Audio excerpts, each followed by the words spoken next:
When you drink baking soda and water on an empty stomach, it offers few indisputable benefits for your body. Drinking a glass of water along with baking soda on an empty stomach could assist you to get free from certain severe diseases. The procedure is very easy, and you'll be surprised to know how helpful it is.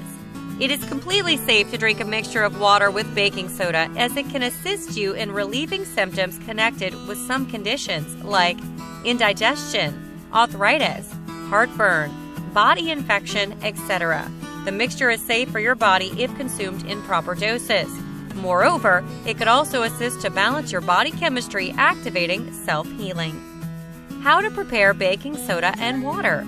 You'll need: take 1/2 teaspoon of baking soda. Take a glass of water.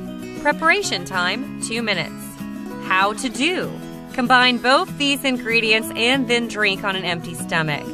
Benefits of drinking baking soda and water on an empty stomach: prevents kidney stones, cures urinary infections, alkalizes the body, functions as natural antacid, functions as gout relief, boosts the body energy, cleanses the digestive tract, controls cholesterol.